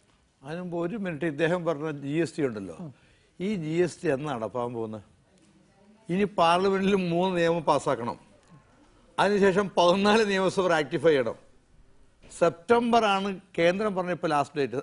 അവിടെയും നടക്കില്ല, അപ്പുറം പോകും. ഒക്ടോബറിൽ GST നടപ്പായാൽ അത്രയും നല്ലത്. അപ്പം അതുവരെ ഒരു സസ്പെൻസ് നിൽക്കല്ലേ കേന്ദ്രത്തിന് കിട്ടുന്നതിനെ കുറിച്ചിട്ട്. ഒന്നത്. രണ്ടാമത്തത്, GST വന്നതിന് ശേഷമേ നമ്മുടെ റിസോഴ്സിനെ കുറിച്ചുള്ള ധാരണ നമുക്ക് ഉണ്ടാവുള്ളൂ. അതുകൊണ്ട് അതിന് ഡിഫക്റ്റീവ് ഉണ്ട്. അതുകൊണ്ടാണ് ഇത്രയും ഈ കിഫ്ബിയെ ഇവർക്ക് ഡിപ്പെൻഡ് ചെയ്യുന്ന കാര്യം. അതാണ് ഈ ബഡ്ജറ്റിന് പുറത്തുള്ള സോഴ്സിലേക്ക് എന്തുകൊണ്ടാണ് പോകേണ്ടി വന്നത്? നമ്മുടെ സോഴ്സിനെ കുറിച്ച് കൃത്യമായൊരു ധാരണ ഇപ്പോഴും എത്തിയിട്ടില്ല. ഒന്നത്. പിന്നെ 2 അങ്ങ് ചോദിച്ചത് വിലക്കയറ്റമാണ്. ഞാൻ ചോദിക്കട്ടെ, 900 കോടി രൂപയാണ് ഇത്തവണ മറ്റേ സബ്സിഡി ആയിട്ട് വെച്ചിരിക്കുന്നത്. അത് റേഷൻ. ഞാൻ ചോദിക്കട്ടെ, UDFന്റെ ഗവൺമെന്റ് 1 രൂപയ്ക്ക് അരി കൊടുത്തപ്പോഴേക്കും ഞങ്ങൾ കൊടുത്ത സബ്സിഡി നിയർലി 800 crores. ഇപ്പം അത് മാറി, അത് ഫ്രീ ആയി വന്നിരിക്കുകയാണ്. അപ്പോൾ എങ്ങനെ 800-ന് പകരം 900 മതിയാവോ? ഒരു 1200 കോടി രൂപയെങ്കിലും ഈ സബ്സിഡി വെച്ചില്ലെങ്കിൽ ഈ ഫ്രീ ആയിട്ട് നടക്കില്ല. അല്ലെങ്കിൽ ധനകാര്യമന്ത്രിയുടെ മനസ്സിൽ കുറേ പേരെ കട്ട് ചെയ്യേണ്ടി വരും. അത് പറഞ്ഞാൽ മതി. ഞാൻ കൊടുക്കണമെന്ന് പറയുന്നതല്ല. ഞാൻ പറഞ്ഞത് ഇന്നത്തെ രീതിയിൽ സബ്സിഡി കൊടുക്കുന്നത് 800 കോടി പോരാ, 1200 കോടി വേണ്ടി വരും. പിന്നെ ഉള്ളത് ഈ വരൾച്ചയുടെ പേരിൽ എന്താ ഗവൺമെൻറ് ഒരു പ്ലാൻ ഓഫ് ആക്ഷൻ എന്താ ഉള്ളത്? നമ്മുടെ വയനാട് ജില്ല, ഇടുക്കിയിലെ പ്ലാന്റേഷൻസ് മുഴുവൻ തകർന്നിരിക്കുകയാണ്. മഴ പെയ്യാൻ പ്രാർത്ഥിക്കാൻ വേണ്ടി പിന്നെ കുറേ മഴ പെയ്യുന്നു കേട്ടു. അടിയന്തരമായി 4-5 മഴ കിട്ടിയില്ലെങ്കിൽ നമ്മുടെ കിഴക്കമ്പലത്തിൽ കാട്ടുതീ വന്നു പോലും പ്രശ്നം ഉണ്ടാകും. അത് ഉണ്ടാവാതിരിക്കേണ്ടത് പ്രാർത്ഥിക്കുകയാണ്. അപ്പം അതിന് എന്താണ് ഗവൺമെൻറ് പ്ലാൻ ഓഫ് ആക്ഷൻ എന്താ ഉള്ളത്? ഈ TV രാജേഷ് വിശദമായി സംസാരിക്കാനുള്ള സമയം കുറഞ്ഞതുകൊണ്ടാണ്. ഈ മാർക്കറ്റ് ഇന്റർവെൻഷന് മതിയായ തുകയുണ്ടോ? അത് മാർക്കറ്റ് ഇന്റർവെൻഷൻ ഫലപ്രദമായി നടപ്പാക്കാൻ പറ്റുന്ന അവസ്ഥയാണോ സംസ്ഥാന സർക്കാർ? അല്ല, ഇപ്പൊ റേഷൻ സബ്സിഡി 900 കോടിയാണ്. അതുപോലെ തന്നെ നമ്മുടെ സിവിൽ സപ്ലൈസ് കോർപ്പറേഷന് ഹോർട്ടികോപ്പിനൊക്കെ ആവശ്യമായ തുക മാറ്റിവെച്ചിട്ടുണ്ട്. അദ്ദേഹം അതിൻ്റെ ഡീറ്റെയിൽസിലേക്ക് പോകാത്തതുകൊണ്ടായിരിക്കും. പിന്നെ ഇവർക്ക് ഉണ്ടായിരുന്ന ഒരു മെച്ചം എന്താണെന്ന് വെച്ചാൽ 2013 മുതൽ ഭക്ഷ്യഭദ്രതാ നിയമം വന്നിട്ടും ഇവരുടെ കാലത്ത് അവരത് നടപ്പാക്കിയില്ല. പക്ഷേ ഇവർക്ക് അഡീഷണൽ അലോക്കേഷൻ കിട്ടി, 2.25 ലക്ഷം മെട്രിക് ടൺ കിട്ടിയിരുന്നു. ഇപ്പോൾ കേന്ദ്ര സർക്കാർ അത് നൽകാൻ തയ്യാറാകുന്നില്ല. ഇത് കേരളം അഭിമുഖീകരിക്കുന്ന ഒരു പ്രശ്നമാണ്. ഈ പ്രശ്നത്തെ കൂടി കേരളത്തിൽ ഇടതുപക്ഷ സർക്കാർ ഇപ്പോൾ മറികടക്കേണ്ടതായിട്ടുണ്ട്. അതൊരു പ്രശ്നമാണ്. വിലക്കയറ്റം തടയാൻ സാധ്യമായ വിധത്തിലുള്ള എല്ലാ ഇടപെടലും ഈ ബഡ്ജറ്റിനകത്ത് പ്രഖ്യാപിച്ചു. പിന്നെ വരൾച്ച, മഴ പെയ്യാതിരിക്കുന്നതാണ് പ്രശ്നം. മഴ പെയ്യാത്തത് ഞങ്ങളുടെ കുറ്റം കൊണ്ടല്ല. വരൾച്ചയുടെ പ്രശ്നം വന്നപ്പോൾ അതിൽ ശക്തമായ നടപടി സ്വീകരിച്ചു. ഇനിയുള്ള ബജറ്റുകൾ മുഴുവൻ ഈ പ്രതിസന്ധി അഭിമുഖീകരിക്കേണ്ടി ഈ ബഡ്ജറ്റ് പരിശോധിച്ച് നോക്കി നമുക്കറിയാം, ഈ ബഡ്ജറ്റിൽ നമ്മുടെ കേരളത്തിൽ പ്രത്യേകിച്ച് ഹരിത കേരളം പദ്ധതി ഈ വർഷം 3 കോടി വൃക്ഷത്തൈകൾ നടാൻ പോകുന്നു. അതോടൊപ്പം 10 കോടി വൃക്ഷത്തൈകൾ. അപ്പോൾ കേരളത്തിൻ്റെ ഭാവിയിലുണ്ടാകുന്ന പ്രശ്നങ്ങൾ, പാരിസ്ഥിതിക പ്രശ്നങ്ങൾ കണ്ടുകൊണ്ട് പാരിസ്ഥിതികമായ പ്രശ്നങ്ങളെ ശരിയായ വിധത്തിൽ അഭിമുഖീകരിക്കാനുള്ള ഒരു ശ്രമം ഈ ബഡ്ജറ്റിൽ നടത്തിയിട്ടുണ്ട്. അവസാനമായി ശ്രീ മാർട്ടിൻ പാട്രിക്, ഒരു സാമ്പത്തിക വിദഗ്ധൻ എന്ന നിലയിൽ അല്ലെങ്കിൽ ഒരു ധനകാര്യ മേഖലയിൽ പരിചയസമ്പന്നൻ എന്ന നിലയിൽ താങ്കൾ ഈ ബഡ്ജറ്റിന് എത്ര മാർക്ക് കൊടുക്കും? ഞാൻ അതിന് മുമ്പ് 2 കാര്യങ്ങളൊന്ന് പറയട്ടെ. ഒന്ന് വളരെ ചുരുക്കത്തിൽ പറയാം. ഈ കേരള മോഡൽ 1957 മുതൽ കേരള മോഡൽ ലക്ഷ്യം വെച്ചു പ്രവർത്തിക്കുന്നു എന്ന് പറയുമ്പോൾ നമ്മുടെ ഓഡിയൻസ് വളരെ തെറ്റായ ഒരു കാര്യം സ്വീകരിക്കാൻ സാധ്യതയുള്ളതുകൊണ്ട് അത് ഒരു കാര്യം പറയാനുള്ളത്. സത്യത്തിൽ നമ്മളുടെ വികസനത്തിൻ്റെ ഒരു സർവീസ് സെക്ടറിന് പ്രാധാന്യം കൊടുക്കുന്നതിന് വേണ്ടിയിട്ട് നമ്മൾ 57 ഒന്നും തന്നെ പിന്നീട് ഒരു കേരള മോഡലിനെ ലക്ഷ്യം വെച്ചിരുന്നില്ല. പിന്നീട് 1975 ഇതൊരു കേരള ഡെവലപ്മെന്റ് എക്സ്പീരിയൻസ് എന്നാണ് പറയുന്നത്. ഇത് സംഭവിച്ചതാണ്. നമ്മളുടെ പിന്നീട് കാഴ്ചപ്പാട് കൊണ്ടിട്ടും സാമൂഹിക കാഴ്ചപ്പാടുകൾ കൊണ്ടിട്ടും നമ്മൾ എന്താ കേരള വികസന രീതി എന്ന് പറയുന്നത് ഈ സർവീസ് സെക്ടറിന്റെ പ്രാധാന്യമല്ല, മറിച്ച് സാമൂഹ്യ വികസനമാണ്. ആ സാമൂഹ്യ വികസനത്തെയാണ് അതിനകത്തിരിക്കുന്നത്. രണ്ടാമതൊരു കാര്യം പറയാനുള്ളത്, ഈ GST എന്ന് പറയുന്നത് ഈ വർഷം നടപ്പിലാക്കാനുള്ള സാധ്യത വളരെ കൂടുതലാണ്. നടക്കാനുള്ള സാധ്യത കൂടുതലാണ്. കാരണം ഇതിപ്പം ഈ കഴിഞ്ഞ GST കൗൺസിൽ വന്നതിന് ശേഷമുള്ള തീരുമാനങ്ങളുടെ സ്പീഡ് വെച്ച് നോക്കുമ്പോൾ അത് നടക്കാനുള്ള ഒരു സാധ്യത. പക്ഷേ ഇത് കേരളത്തിന് എങ്ങനെ ഗുണകരമായിരിക്കും എന്നുള്ളതിൽ ഒരു പ്രധാനപ്പെട്ട കാരണം നമുക്ക് സർവീസ് സെക്ടറിൻ്റെ സർവീസ് ടാക്സ് നമുക്കിപ്പം ലഭിക്കുന്നതല്ല, കേന്ദ്ര ഗവൺമെൻറ് എടുക്കുന്നതാണ്. അപ്പോൾ സർവീസ് ടാക്സിൻ്റെ ഷെയർ ഇനി കിട്ടാൻ പോകുന്നത് കൊണ്ടാണ് ഇത് കൂടുതൽ ബെനിഫിറ്റ് ആകുമെന്ന് കരുതുന്നത്. പക്ഷേ അതേസമയം ഒരു വലിയൊരു അപകടം ഈ GST കൗൺസിൽ എടുത്തിട്ടുണ്ട്. 20 ലക്ഷം രൂപ വരെ ടേൺ ഓവർ ഉള്ളവർ ഇത് കൊടുക്കണ്ട. നമ്മൾ 10 ലക്ഷത്തിൻ്റെ സീലിങ്ങിലായിരുന്നു.